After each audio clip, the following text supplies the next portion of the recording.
Welcome back. And today we're actually going to start talking about the attachment styles. So in a previous video, I already explained that attachment is a core thread that runs through a lot of different concepts that we talk about in psychology. So because of that, it makes most sense to discuss the attachment system first before I start getting into some of the other topics that I research and study. So for that, when we started last week and we started talking about the attachment system and how it works, we talked about the blueprint being the input, the working model of self and others, as well as the output in terms of behaviors that we see.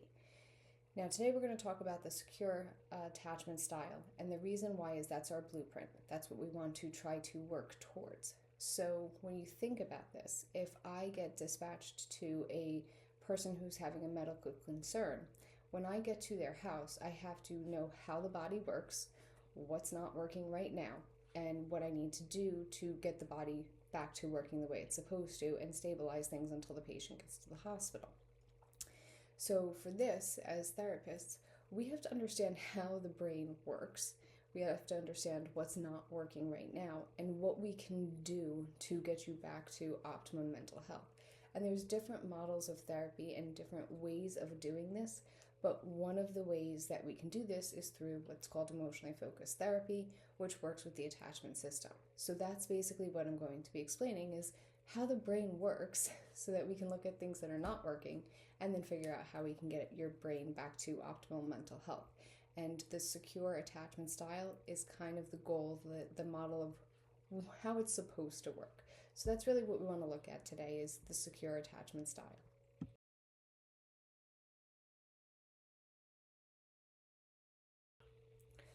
So when it comes to the blueprint for secure individuals, we're going to kind of take a look at three things. The first being relationship with the caregiver, second being working model of self, and third being the working model of others.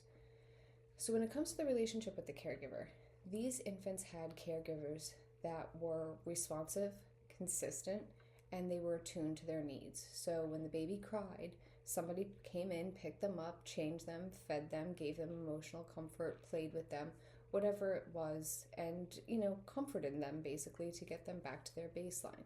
So they actually learned that their working model of self was that I'm lovable and I can get my needs met in a relationship by asking for what I need.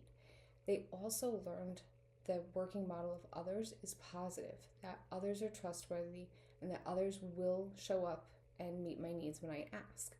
So we haven't even gotten into the insecure attachment style. So if the question's rolling back in your mind, like, well, what if somebody has too many needs or they're too demanding?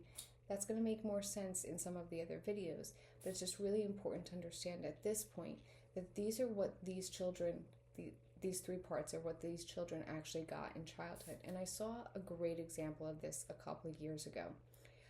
One of my coworkers, they have a lot of kids, and both husband and wife work in EMS, and they were working opposing shift. One was working nights, one was working days. So I was coming in for a day shift. The night crew had been held over because they were out on a call, and their partner needed to go to their day shift, but somebody's got to watch these kids. So their partner brought the kids over to the station and sat them there with us. And, of course, we're all more than happy to help out. Like, this is something that I can't speak for every EMS agency, but I have been very blessed with the agencies that I've worked with where we really do look out for each other, especially in terms of parenting, and we're kind of all there, when it's needed. I feel confident that if I really ran into an issue, I could ask any one of my coworkers to help out with my kids. And I did. When my oldest was a baby, I actually brought her to the station because I was volunteering. They had nobody else to take this call. They needed an EMT. And I took my infant daughter and left her with a probie on the squad that was going to watch her while I took this call. So this is something that it can happen in this industry. It doesn't happen everywhere, but it happens in a lot of the agencies that I've worked and volunteered with. So anyway, my partner brings the kids down, sits all the kids down in our station. We have the TV on for them. And the youngest one, who's probably about maybe like 18 months at that point, is getting really upset by the fact that their parent is leaving and the other parent isn't there, and they're being plopped down with two strangers. This is a completely normal response for this age. And what does this mom turn around and do? Because she has to leave for work. She turns around, tells the older children to snuggle him. Now, at the point that this happened, I wasn't in school yet. I really wasn't studying attachment. And I kind of thought, to me, it looked a little odd because I would have told my kids, like, you're going to have to get over it. Like, I got to go. You're going to have to deal with this. But this mom knew that that emotional comfort was really necessary for her 18-month-old. And she told the older siblings to comfort this 18-month-old. So what does that teach that 18-month-old? Is that he's growing up in a world where he's actually safe and secure, and that when he expresses that he's upset and scared that mom is leaving, that there are going to be people there to comfort him and keep him safe. And so that mom has it spot on. She's totally right with that kind of approach. And I didn't even realize it until later on when I was studying it, that that was an example of secure parenting in a child relationship. So that's kind of the environment we're looking at for these individuals who have this secure attachment style, is that they're growing up in a system where their family actually steps up and meets their needs when they ask for something, and they're not being criticized or judged for having those needs. So that's the blueprint that we're looking for. Now, obviously, not everyone gets that. Like what I say is, some people get Hallmark, some people get trauma, and most people fall somewhere in between. Not everyone has this blueprint, but that's kind of what we want our nervous systems to look like in the future if we're trying to shift towards a secure attachment. And that's kind of the picture of what it would look like for these kids.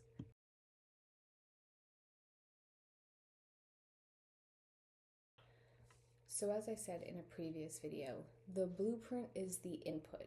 That's what we learned in childhood from our caregivers, our close relationships. It's our working model of self and others. But the output is the dance that we actually do in our relationships. It's the behaviors and how we're reacting to triggers that are coming up. So when it comes to assessing this dance, there's different types of behavioral responses we can have to triggers, but I think that Collins and Reed assessment of the Revised Adult Attachments Scale is my favorite assessment, and it really kind of demonstrates this output behavior, this dance, in terms of three things: closeness, dependency, and anxiety. So when I say dependency, I'm not meaning overly dependent, where it's like codependent behaviors, and not hyper independent behaviors. That normal closeness, comfort, interdependence in a relationship. So when Collins and Reed's assessment scales this, it looks at attachment on these three perspectives and basically puts them into a grid. So for secure individuals, they have a high closeness and dependency score because they are comfortable with these things. They understand that closeness is built up over time, that trust is a component. Trust is built when actions and words are consistently in alignment over a prolonged period of time. These people are not rushing into super close, super vulnerable relationships really early. They're letting it build up over the course of those initial months of the relationship. Likewise, they're also comfortable with dependence. So when their partner says, like, oh, hey, could you, stop doing something because it really bothers me, they believe that their partner is actually going to go ahead and stop that behavior that's hurting them, and they can ask for help when they need it. So like, hey, could you help me out and maybe mop the kitchen floor or whatever it is. Ultimately, the example is this: these people are comfortable with relationship closeness, and they're comfortable with that interdependence that comes in relationship. They're going to show up for their partners. They're going to believe that their partners are going to show up for them. They're comfortable with all of that closeness. But the second part of this, or the third part of this, I should say, is that they have a very low relationship anxiety. They're not generally walking around in their life with this thought in the back of their head of, what if my partner leaves me? Is my partner going to leave me? They have this low relationship anxiety. So when we see them on this measurement scale, we see high closeness and dependency, low relationship anxiety. And that is a point that we want to try to move to. If we have an insecure attachment style, these are the places we want to kind of head. But there's also a lot that goes on. Like I said in one of the earlier sections, is that we have the blueprint, the input, we have the output, which is the dance that we do, but what happens in that in between? So that's what we're going to look at, is what actually happens in that in between.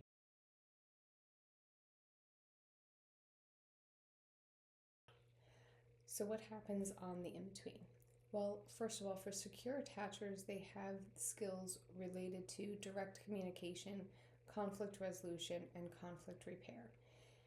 Now, I'll be honest, these are not my best skills, but I also do not claim to be a secure attacher, and I know that I'm not. I'm working towards it. I don't know if I'll ever actually get there, but I can at least give you an example of what this might look like.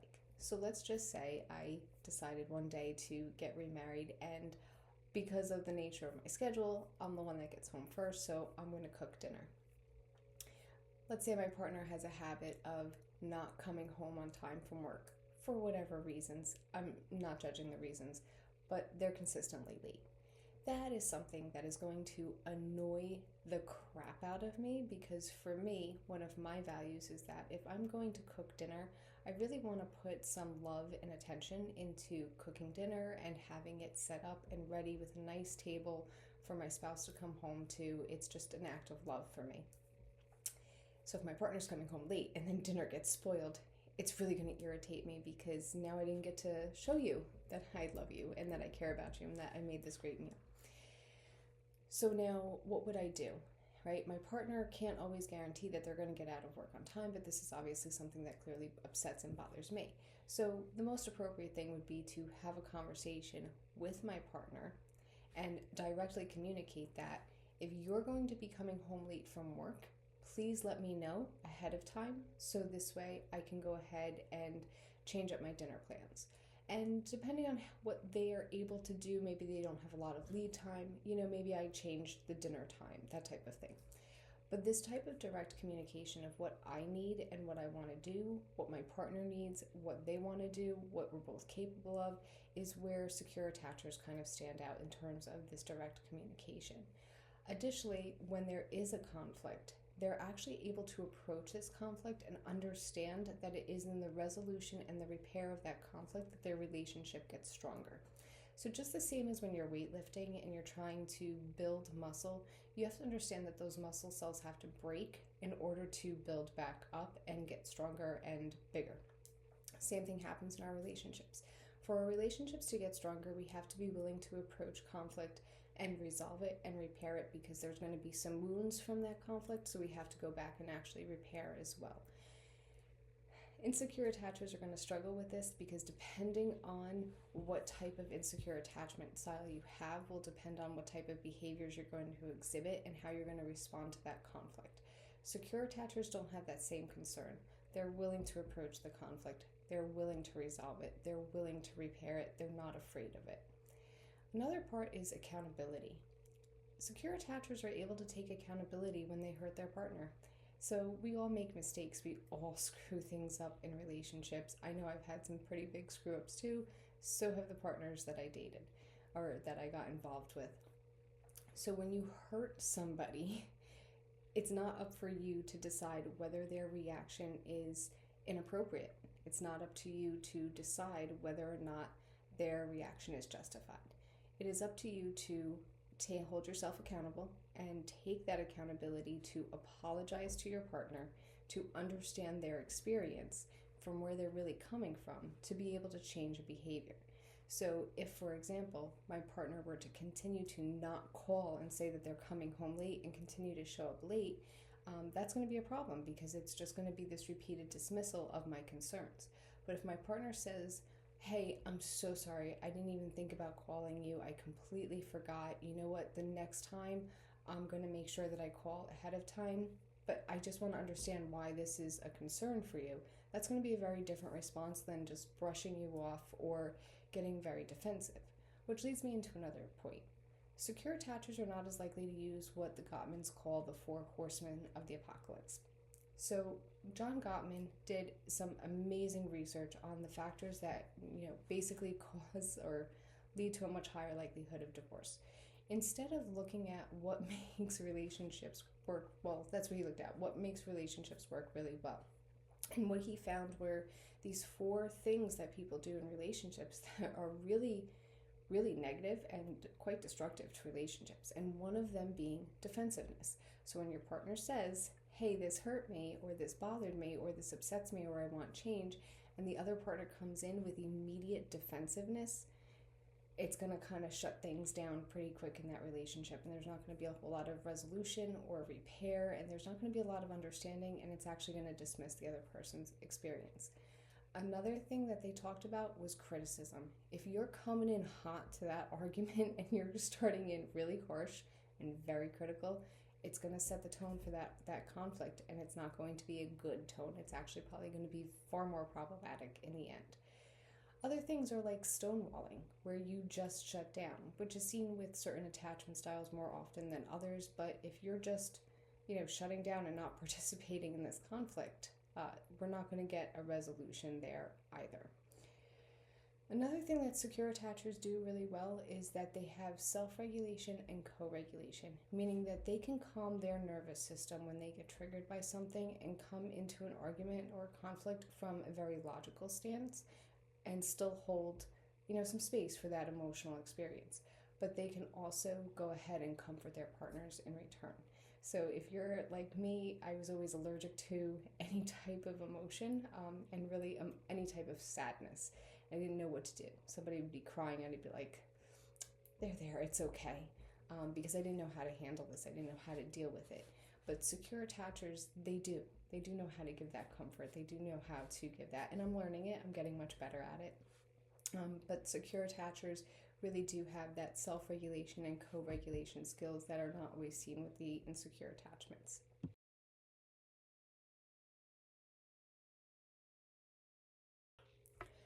So just to wrap up for today, I just showed you one of the books from Dr. John Gottman, and he also does a lot of his writing, his research with his wife.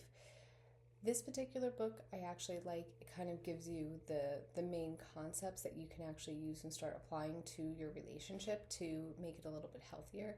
I love their interventions. I don't like them necessarily as a model, but I like a lot of the strategies that they discuss. And I'm just going to touch on one of them before I finish out this video, just to kind of illustrate the point. They talk about what's called bids for connection, and we're always doing this. So when you remember that infant, directly communicating their needs by crying, but then they're also putting out bids for connection, like when they coo or when they laugh or when they smile at their parents, because they're looking for some return on that. We do the same thing as adults. We do the same thing in our relationship. And people can have one of three responses to these bids for connection. One is that they turn towards their partner and actually engage. Another is that they can turn away from their partner and disengage. Or another is that they can turn against their partner, and that's probably the most unhelpful. So how this might look. So let's say I'm actually dating somebody and we're driving down the road and I see one of my favorite classic cars. It's an orange 69 Camaro Z28. I am definitely going to get excited over this, and I'm going to say to my partner, like, oh, look at that car, and I'm going to be really excited. Hopefully, my partner is going to turn towards that bid and be like, oh, hey, yeah, look at that. That's a really cool car. I haven't seen that one in a while. They're going to engage. I've only gotten that response from the car guys that I've dated, but we'll put that to the side. Turning away is going to be more like, oh, yeah, that's nice. It's going to be kind of like a very flat, not very engaging type of response, where it leaves you as the person who is excited, feeling a little deflated and like, oh, okay, whatever. Turning against is going to be looking like, why would you point that out? Why do you think I care about that? Why is that important? Who cares? That's definitely going to leave the partner feeling like, oh, I'm not saying anything ever again. Like, forget bids for connection. I can't connect with you. So when you look at John Gottman's work, he has a lot of interesting topics that he covers, not only the things that actually make relationships work, but the things that actually harm our relationships as well. So if you're trying to get into a couples counselor and you're trying to work on your relationship, and it can take some time to get into therapists, I'm so sorry about that. I wish it was a faster process. But if you're trying to get into that appointment and you're waiting and you're trying to figure out some things you can do in the meantime, check out John Gottman's book. It's written really well. It's very easy to understand, and you can actually start applying some of those concepts today before you even get into therapy. So I hope that helps, and I hope you have a good day.